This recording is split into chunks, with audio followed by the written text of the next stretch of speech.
What's up, buddy? How you doing today? I got a question for you. Are you ready to go back to Lorwyn? Can't believe it took this long. I love Lorwyn, man. Lorwyn was one of my first sets. Came right after Times Sparrow Block, which was my first set. Lorwyn was the first set I ever bought a full box. And I opened the full box, and all my rares were bad, and I felt bad. So it was still a great set. But here's the thing that a lot of people are not talking about.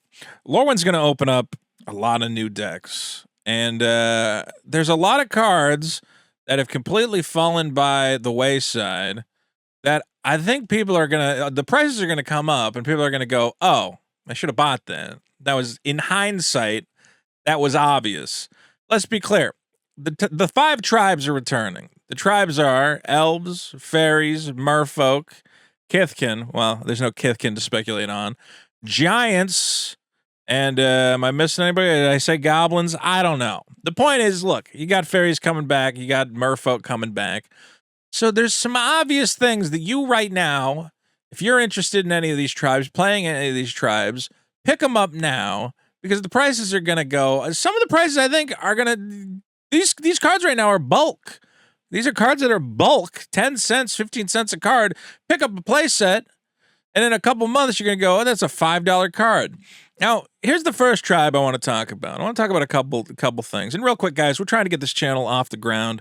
We're trying to get back on our feet. Hit that subscribe button. It doesn't cost you anything. It really helps you out if you want to talk about what cards could be hot. Now, this should get you talking. This is not from Lorwyn. This is from the upcoming Marvel set. What is this? It's Namor, the Submariner, a mutant merfolk villain. And what does it say? Namor's power is equal to the number of merfolk you control. And whenever you cast a non-creature spell with one or more blue mana symbols in its mana cost, create that many 1/1 blue merfolk creature tokens. Guys, that's nuts. That's nuts. So you're telling me if I play counterspell or whatever the standard equivalent of a counterspell is, if it's got 2 blue pips in the counterspell cost, I'm getting 2 merfolks along with it? Counter a spell, get 2 merfolk tokens? That's nuts. So I think the tribe that should be discussed first, and the Wizards are not hiding it, they're going to be pushing merfolk. Of all the tribes I'm excited about, merfolk is probably the most obvious one. I think Wizards is going to push merfolk. The reason I think they're going to do that is they've been hinting at it across a number of sets, and probably the most obvious one. Well, actually, there's 2 different sets. First, let's go over to Ether Drift. Now remember, guys, Ether Drift, it's the worst set ever. All the rares cost nothing. As you can see, look at this. 10 cents is this card. A dime. And I hate to tell you this, guys. If whoever's selling it for a dime has a couple copies, it's not going to be there by the time you watch this video because I'm going to buy it. Okay, what is Mindspring Merfolk? Mindspring Merfolk is one of the best 1-drops I've ever seen in my life. It costs 1 blue for a 1/1. It has the ability Exhaust, meaning you can only use it once per game. Okay? X blue, draw X cards, put a +1/+1 counter on each merfolk creature you control. Now remember, X can be 0. This can simply be pay 2 blue, put a +1/+1 counter on your whole team. And your team, you got a pretty big team because Namor's been making merfolk tokens all day. But let's assume you got a little extra mana. You just draw extra cards off a 1-drop. This is the pre-release foil going for 50 cents. Hold on. Add to cart, add to cart. I'm buying all the pre-release foils. These will not be here by the time you guys watch this video. This guy's a no-brainer. Honestly, I have like 50 of them in my bulk box that I bought from TCG Player, and I am very convinced this card will come back. And the other one, and this one has been harder to speculate on because people have been buying these up. Deeproot Pilgrimage, another huge advantage for the merfolk deck. Whenever 1 or more non-token merfolk you control become tapped. So it's not going to work with our friend Namor's tokens, but still, whenever we untap a merfolk, we get another merfolk token. The merfolk deck loves untapping, loves making tokens. I could very easily see, I mean, let's be clear, we have the new planet lands that let you tap your creatures without having to attack. Great way to get your guys tapped, and then they all untap, make more tokens. I'm big on merfolk. Guys, Mindspring Merfolk, Deeproot Pilgrimage seems like a no-brainer to me. Call me crazy. Now, we're talking about fairies. Less stuff to speculate on, but I do want to give a quick nod to Sleep Cursed Fairy. It's a 1-drop 3/3 flyer. Now, obviously, coming into play tapped with 3 stun counters on it can suck. Every time you try to untap, you're going to remove the counter, but it's still a 3/3 flyer for 1 that if you invest the mana into it, or there's other ways to take the counter off of it to get those counters gone. So it just seems like if the fairy deck ends up being a thing, I can see this being a player. The fairy deck's going to need some decent 1-drops, and I've heard stories of people using this in tournaments even before fairies became a thing. So I would keep an eye on this guy. Let's just put it this way: if you're going to play fairies, you might want to just pick up 4 now so you're ready to go. Now, another tribe to talk about, and it's hard to know which of the goblin cards is going to deliver. There's a lot of good goblin cards. The one I'm probably most excited about would be Seer Slicer Goblin. 1/2, 2/1. At the beginning of your end step, if you attacked, get a goblin. It's not insane, but the goblin deck just wants to keep attacking, wants to keep making more goblins. It fits into the 2 slot. I think if there's going to be a goblin deck, I can imagine Seer Slicer Goblin is going to find its way in. The other question is going to be, though, and the goblin deck is going to rely heavily, and every goblin deck, it's going to be 1-drops. You might want to run as many 12 1-drops in a goblin deck because you just want to flood the table with these guys. Now, there's 2 different options, both of which are cheap as hell. You have Stadium Headliner for a 1/1 mobilize 1. Whenever it attacks, get a 1/1 warrior creature token. Sack this creature, deal damage equal to the number of creatures you control the target creature. Just solid all around. Okay, and again, it does have the ability to sacrifice itself, blow something else up. So if something is blocking your team full of tokens, this could see a 4 of in any sort of goblin deck. The other one, which I want to say maybe I'm more excited about this guy in a potential goblin build, is Burnout Bastronaut. And the reason is Menace is huge on a 1-drop goblin. Okay, it has to be blocked by 2 creatures because the biggest thing you're going to run into with a goblin deck is, oh, I attack my 1/1. Well, they got a 2/3 or a 3/3 or a 4/4. It can't get through. Putting Menace on this guy all of a sudden changes the equation. Just even if this was a 1/1 Menace Goblin with no other text on it, it still would have a chance of seeing play in a standard Goblin build. The fact that it has this pump ability built into it, not to mention max speed, eventually getting double strike. This one, I think, will definitely. In fact, out of all 3 of those cards, I would say this one, just the fact that it's a 1/1 Menace with a couple extra abilities, I think this will be in your Goblin deck. Now, the last thing I want to talk about is Shapeshifters.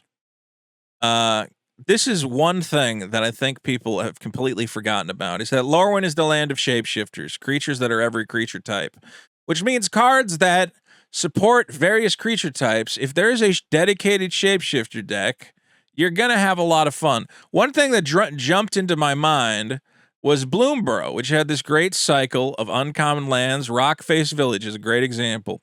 Lizard, Mouse, Otter, Raccoon gets +1/+0 in haste. Well, if you're a dedicated shapeshifter deck, it's going to be very easy to find creatures that can benefit from that. You also have, Oak Hollow Village. Put a +1/+1 on your frog, your rabbit, or your raccoon. Your shapeshifters are getting bigger and better. Now, one card I forgot to bring up, Throne of the Grim Captain. This is one everyone's forgotten about. Nobody remembers this card. This is from the Lost Caverns of Ixalan.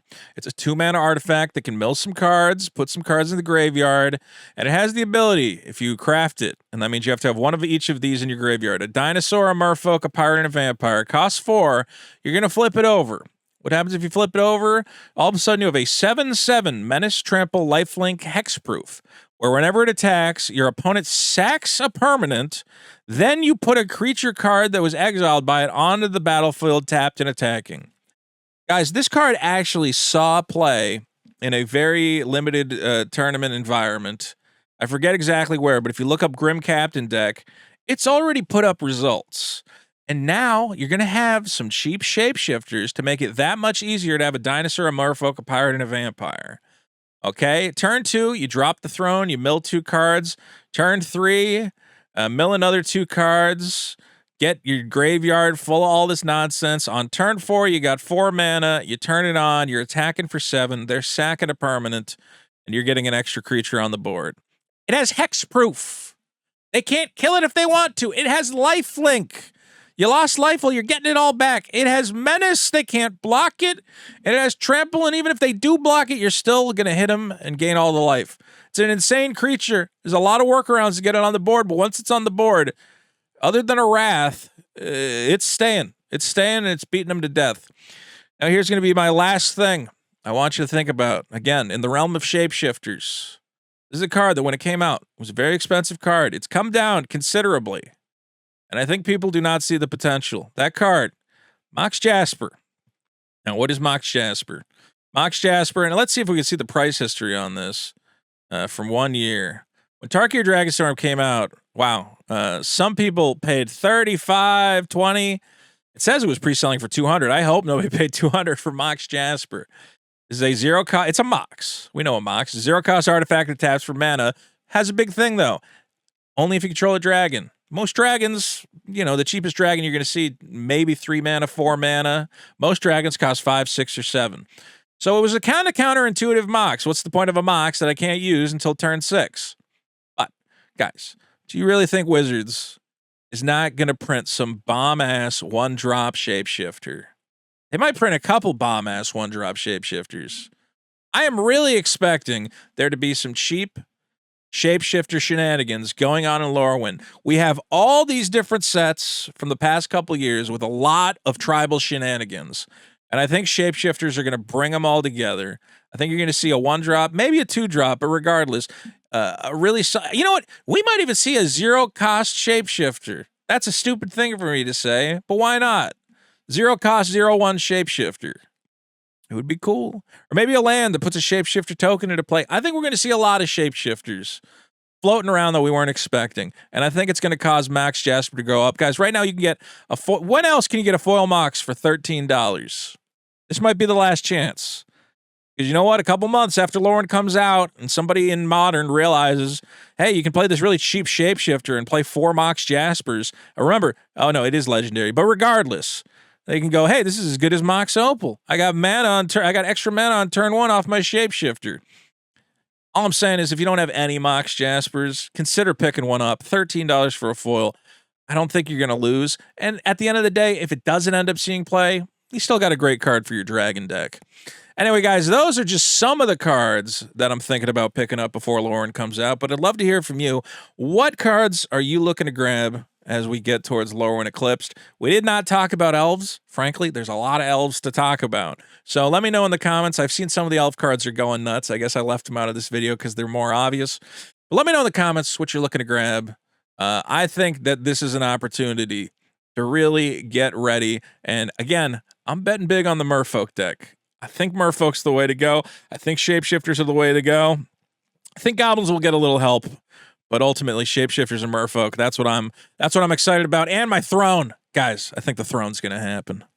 I'm going to make a Throne deck. The Grim Captain is coming. You're all going to die. Take care of yourself. Please subscribe to the channel. And we'll have more cool videos coming soon.